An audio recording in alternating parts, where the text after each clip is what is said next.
Okay, this is video number 3. Chosai number bet. Towards the end of the Amud, we say Tanu Rabbanan. We learned Maasev Rabbi Eloi. There was a story Rabbi Eloi Halach Lak Pilpnei Rabbi Lazar Rabbo Belud Beregal. He went to visit his Rebbe Rabbi Elazar, who was in the city of Lug, on the Regal, on one of the holidays. Amarla Rabbi Elazar told him, Eloi. He said, Eloi, my student, you are not observing Yanta correctly. Why? Rabbi Elazar because Rabbi Elazar would say, I praise the lazy people who don't leave their houses on the Yontif, and you left your house on the Yontif. Because it says in the pasuk, that you should have simcha at home, you and your household, and you came to visit me. You did the wrong thing. Mini, mani, mo. Is that really so? But the Rav Yisrael say, how do we know that a person is supposed to go visit his Rebbe on the regal? Shneimar, for it says in the pasuk by Elisha Hanavi, Madua hayom lo chodesh lo Shabbat, that the husband of the Isha Shunamit said to her, why are you going to Elisha? It's not Chodesh, it's not Shabbat. Michla, so we see from that statement, Chodesh Shabbat, Mechai Vinish Lakvuli Abe Rabbe, that on Rosh Chodesh and Shabbat does mean Shabbat Saturday. It means on a regal that a person has the obligation to go to his Rav. Lokasha, there's no question between the two statements. So, Rabbi Elazar's right, you should stay home. Rabbi Yisrael's right, you should go visit your Rav. What's the difference? If you can go and come back in one day, you're going to be home at night with your wife and kids, then you should go visit your Rebbe. What was Rabbi Lazar critical of? Someone who went and was not going to come back in that day. Then he says, it's better to be lazy and to stay home and to be with your wife and family for the Yontif. Tan Rabbanan. Ma'asev Rabbi Elazar, there was a story, Rabbi Elazar Sheshavat Begalil Ha'yon, that he went to the Upper Galil and he spent Shabbos Yontif. We don't know exactly what yet, but Sukkot Toshi Yochanan Rabbi Eloi Bekesari. He went to the Sukkah of Rabbi Yochanan, who was the son of his Talmud Rabbi Eloi in Caesarea. I was there on Sunday. Va'armitlan, some say Bekisirion. It was a different city. V'gia Chamel Sukkah, and the sun started to come in through the Sukkah. That again, there was a pergola of sorts, and the sun started to shine in, and it could get quite hot. Amarlos, Rabbi Yochanan asked his Rebbe, am I allowed to go ahead and spread a tarp or a sheet over the top of the pergola in order to block the sun, or is that going to be considered to be boneh, constructing something on Yontif? Amarla, Rabbi Lazar answered, and do you know that every single Shevet tribe of Israel had one of the Shoftim from the times of the Shoftim, from Adnir ben Kenaz and Eel ben Gera? Each one came from a different Shevet. So he's obviously deflecting the question. So got the Chama, the sun started to go to up halfway up the walls of the Sukkah. Marlo, and he said to him, Rav Yochanan said to his Rebbe, can I go ahead and put a tarp up? Marlo, and Rav Elazar answered, that there was a Navi from every Shevet from the Jewish people. Shev Yudav and Yamin, hey, Miru Melachim up in Nevi'im. And Yudav and Yamin had Melachim, a Shaul HaMelech from Yamin. Yudav, of course, is Malchut Beit David, when the Melech was appointed by Nevi'im. So again, it's deflecting the question. Higia Chamal and Margalotav. Now that the sun was almost on top, it was coming down on the legs of Rav Yochanan, of Rabbi Elazar, of Rabbi Elazar. Nazal Yochanan Sadin, Uprishalah. So Rav Yochanan just took the Sadin, took the sheet and put it on top of the sukkah. Hifshil Rav Elazar Talisa Lachorav. Rav Elazar put his beggar on V'yatza, and he left. So apparently he was upset. He wasn't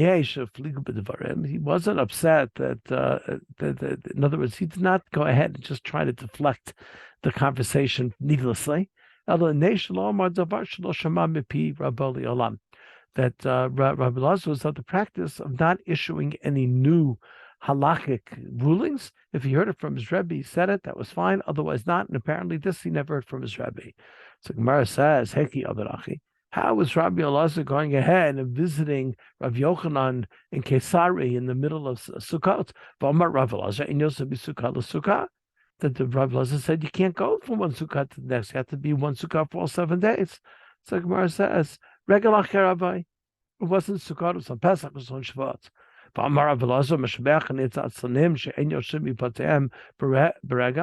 didn't Rabbi Elazar say that he gives praise to the atzanim, to the lazy people that stay at home? So how is he traveling on the regal?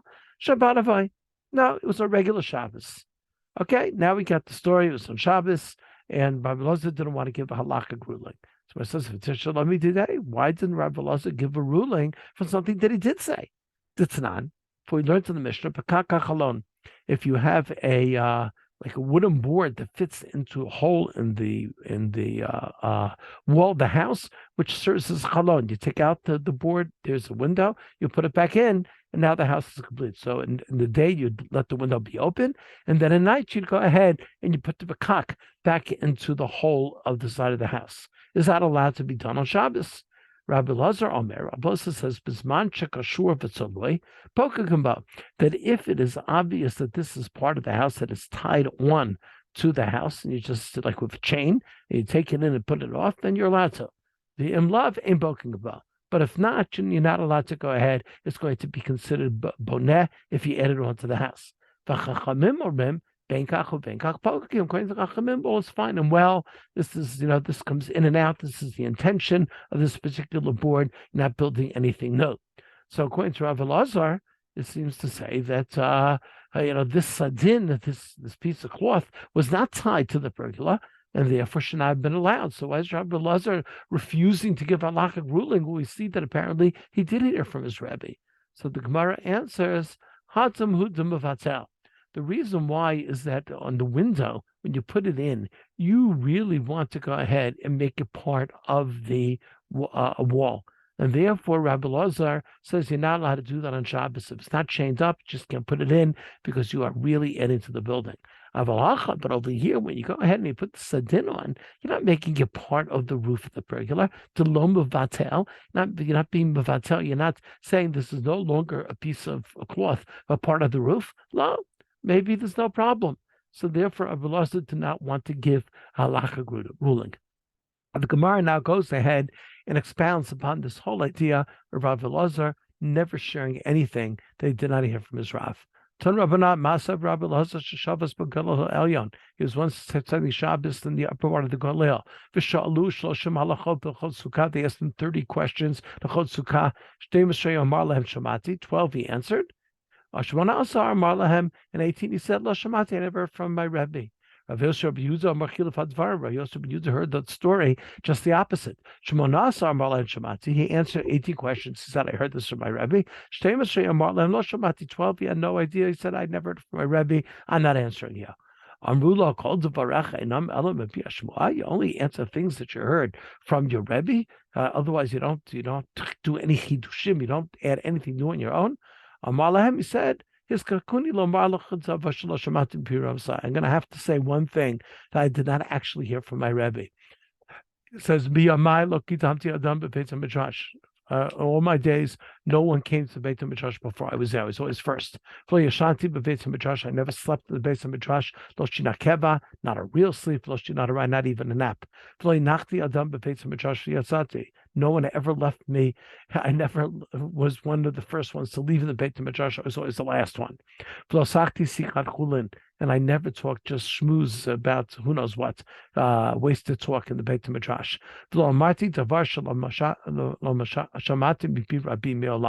And I never said anything that I did not hear from my Rebbe. That was his policy.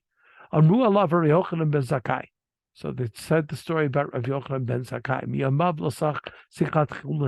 He never spoke anything which was just silly talk.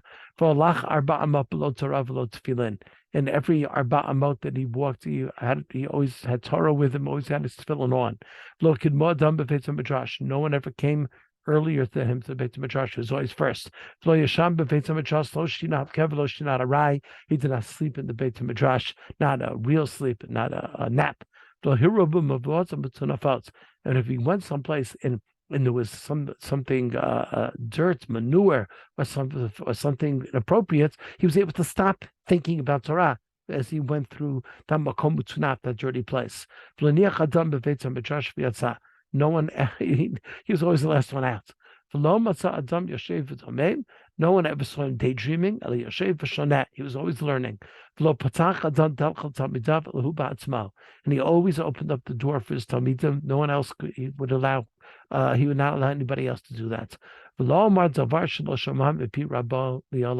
And he never said anything that did not hear from his Rebbe. He never said, "Okay, let's go home, guys." Except to the Pesach to go to the Seder, V'Arvei Yom Kippurim, Erev Yom Kippur to eat. V'chein ayah Rabbi Elazar Talmidah no hekacharav. Rabbi Elazar, who was the Talmid of Yochanan ben Zakkai, acted in the same way. So at the end of the day, Rabbi Elazar got all his hanagot, everything, the way that he acted, and the way that he conducted himself, he got them from his Rebbe. So the Rabbanan, we learned, the rabbis learned, Shmonim Talmidim Yilol Hil Zakein. There were 80 Talmidim of Hillel Zakein. 30 were like super duper, that they were ra'i, they were worthy of having the Spirit of God on them, like Moshe Rabbeinu. The next 30 were at the level of Yeshua ben Nun. Esrim Benunim, and then the other 20 were Nachschleppers.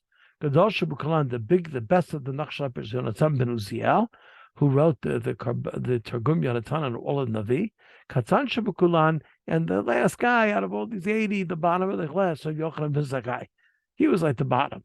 Amru Allah for Yochanan ben Zakkai, they used to say, Bar Yochanan ben Zakkai, Shalom Niach Mikra, Mishnah, Gemara, Alachot, Vagatot, Dictate Torah, Dictate Sofrim, Kalim, Chamurim, Gzer, Shafot, Tkufot, Gematriot, Sikhat Malachi, Ashrei, Sikhat Shigdim, Sikhat Tekilim, Mishaloch, Chobsim, Mishaloch Shualim, Davar Kadol, Davar Katan, that Rabbi Yochanan ben Zakkai knew, Kol Atar Kula, Chumash, Mishnah, Gemara, all sorts of medrashim, all sorts of sodot. He knew how to speak with the Malachi Ashares. He knew how to speak to. He knew where the trees would go best. There was nothing that escaped him. And even Davar Gadol, Davar Katan. Yeah, great thing and a small thing. What Davar Gadol Masar Merkava is the story of the chariots of Yechezkel Navi that he sees the Kisei Kavod. Davar Katan. What was the Davar Katan? Havayot Abaye V'Rava. All the discussions that Abai and Rava were going to have about different things in the Gemara of Yochanan ben Zakkai already had gone through it. This comes to reaffirm the pasuk to go ahead and to give those who love me. I have plenty to give them. And I can fill their treasure houses. So in other words, Yochanan ben Zakkai, there was no end to that which HaKadosh Baruch Hu let him know.